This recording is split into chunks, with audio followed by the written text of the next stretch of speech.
Getting a home appraisal. What is it and what does it tell you? A home appraisal is actually one of the most important pieces in the homeownership process. It can make or break a deal. Learn all about it in today's video.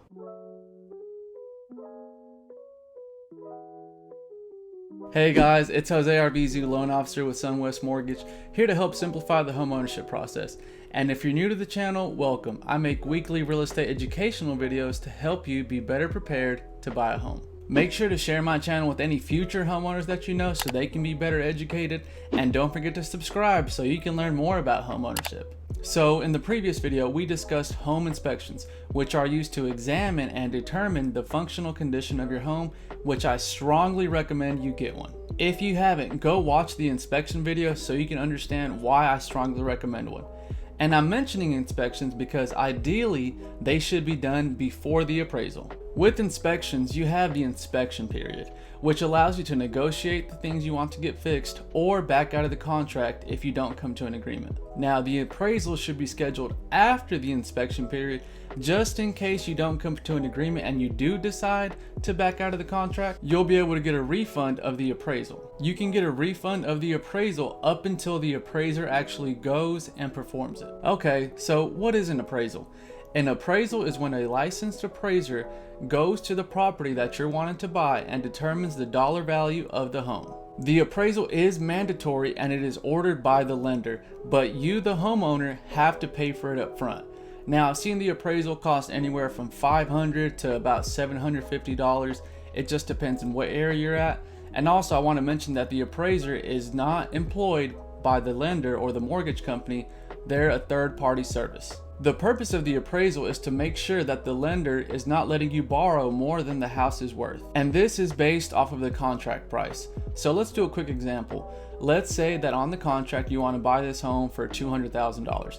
Ideally, the appraisal will come back at $200,000 or more. As I just mentioned, they will not lend you more than the house is worth. The house is the collateral for the loan. Let's dig a little deeper into the scenarios. The ideal scenario is that the appraisal comes back at the contract price or higher in what's called as is condition, meaning this is the value of the home as is without any repairs or fixes needed. Perfect. So in this scenario, the appraisal came back at the contract price or higher, so now the lender feels comfortable letting you borrow that money and we can proceed with the process. Now, let's say that the appraisal came back lower than the contract price.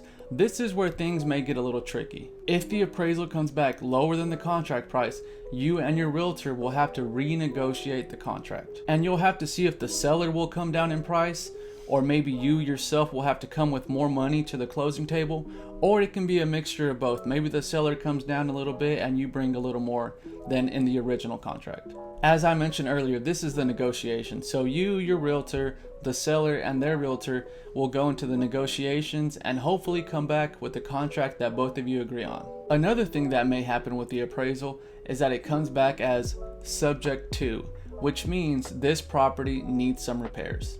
And these repairs are mandatory to meet the guidelines. They are not optional. Okay guys, so this was just a quick introduction to appraisals. As we discussed throughout the video, they are very important and they may harm or alter the deal. In a future video, I will go more in detail about appraisals, and I'll be covering things such as how do appraisers actually determine the dollar value of your home. Be on the lookout for that. If you learned something from today's video, do me a huge favor and like and comment on this video. It really helps me out and allows me to reach more people. Also, if you haven't, don't forget to subscribe and share this channel with any future homeowners that you know. If you'd like me to assist you in purchasing your next home, or if you have any questions over mortgages or the homeownership process, feel free to contact me. My contact information is down below. As I always say, guys, knowledge is power. The more you know, the better prepared you'll be. Thank you guys for watching this video and have a wonderful day.